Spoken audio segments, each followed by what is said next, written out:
SIR special intensive revision last ஒரு வாரமா இந்த மாவை போட்டு அரைச்சிட்டு இருந்ததை நம்ம பார்த்தோம். ஃபர்ஸ்ட் ஆஃப் ஆல் இந்த SIR என்னங்கிறத கொஞ்சம் ரஃபா பார்த்துடலாம். அதுக்கு அடுத்ததா இது தேவையான ஆணியா இல்லை தேவையில்லாத ஆணியாங்கிறத முடிவு பண்ணிக்கலாம். இந்த SIR மூலமா நம்ம எலெக்ஷன் கமிஷன் ஆஃப் இந்தியா கிட்டத்தட்ட 3 முக்கியமான ப்ராசஸை நம்ம நாட்டில் பண்ண போறாங்க. நியூ எலிஜிபிள் ஓட்டர்ஸ் 18 வயசு முடிஞ்சு புது வாக்காளர்களாக இருப்பாங்கல்ல, அவங்களே நம்ம ஓட்டர் லிஸ்ட்ல புதுசாக ஆட் பண்ண போறாங்களாம். Ineligible or duplicate voters or remove. அதாவது நம்ம ஊர்ல நம்ம குடும்பத்தில் யாராச்சும் இறந்துருப்பாங்கல்ல, அவங்களே இந்த வாக்காளர்கள் லிஸ்ட்ல இருந்து ரிமூவ் பண்ணிடுவாங்களாம். அப்படி ஒரு ஆளே இல்லாத பட்சத்தில் corrections R made for existing voters. இதில் அட்ரஸ் ஏதாச்சும் திருத்தம் பண்ணணும், இல்லை ஆட் பண்ணணும், இல்லை மாற்றணும், இல்லை பேர் ஏதாச்சும் திருத்தம் பண்ணணும், மாற்றணும், இல்லை ஃபோட்டோ ஏதாச்சும் அப்லோட் பண்ணணும், இல்லை அப்டேட் பண்ணணும்னா இதுக்கு கீழே பண்ணுவாங்களாம். இந்த ஒட்டுமொத்த SIR ப்ராசஸ்லையும் யாரோட பேராச்சும் யாரோட விவரங்களாச்சும் இந்த போலிங் லிஸ்ட் அதாவது ஓட்டர் லிஸ்ட்ல இருந்து மிஸ் ஆகியிருந்தா தாலுகா ஆஃபீஸ்லையோ இல்லை பூத் லெவல் ஆஃபீஸ்லையோ இல்லை ஸ்கூல்ஸ்லையோ காலேஜ்லையோ ஏதாச்சும் பொது இடங்களில் எலெக்ஷன் கமிஷன் சார்பாக 30 நாட்களுக்கு கேம்பு நடத்தி நம்மளோட குறைகளை குறை தீர்க்கும் முகாம் மாதிரி நடத்துவாங்க. நல்லா புரிஞ்சுக்கோங்க, இந்த ப்ராசஸ் எல்லாம் முடிஞ்சதுக்கப்புறம் திருத்தங்களுக்கு மட்டும் அவங்க கொடுக்குற ஒட்டுமொத்த டைம் பீரியட் எவ்வளோனா 30 நாட்கள். அதுக்குள்ள ஏதாச்சும் திருத்தங்கள் இருந்துச்சுன்னா நீங்க அப்ளை பண்ணி திருத்தி ஆகணும். ஃபார்ம் 6788A மூலமா ஒவ்வொரு வீட்டுக்கு வந்து கதவை தட்டி செக் பண்ணி ஃபீல்டு ப்ராசஸ் மூலமா இந்த ப்ராசஸை மிகப்பெரிய லெவலில் பண்ண போறாங்க.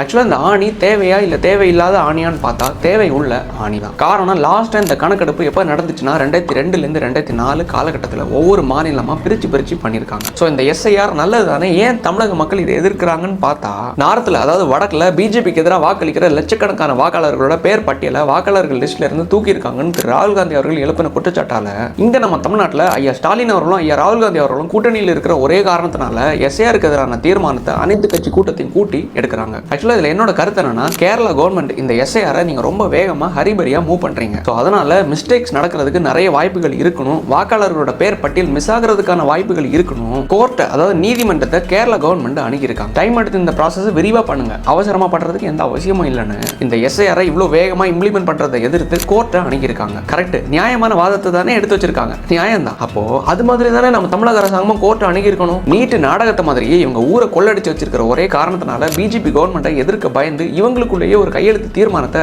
நடத்தியிருந்தாங்க, ஞாபகம் இருக்குல்ல? அதே மாதிரி தான் இந்த SIRலையும் இவங்களுக்குள்ளேயே ஒரு கூட்டத்தை கூட்டி ஒரு தீர்மானத்தை போடுறாங்க. இந்த கூட்டத்தாலையும் இவங்க எடுக்கிற தீர்மானத்தினாலையும் எந்த பிரயோஜனமும் கிடையாது. ஒழுங்கா இந்த SIR ப்ராசஸை வரைமுறைப்படுத்த கேரளா கவர்மெண்ட் மாதிரி கோர்ட் அதாவது நீதிமன்றத்தை அணுகியிருக்கணும். அதை விட்டுட்டு SIRனா என்ன ஃபுல் ஃபார்ம்னே தெரியாத கூட்டத்தை கூட்டி வச்சு என்ன பிரயோஜனம்? ஸோ எண்ட் ஆஃப் தி டே இவங்க தான் நம்ம தமிழ்நாட்டை தலைகுனிய விடாத தலையை பிடிச்சி தூக்கி வச்சிருக்கிற தலைவர்கள் நம்பிட்டு இருக்கிற நம்ம தமிழ்நாட்டு மக்கள் தான் அறிவாளிகள். அறிவாளிகள் அனைவருக்கும் வாழ்த்துக்கள். வாழ்க திராவிட மாடல். நன்றி, வணக்கம்.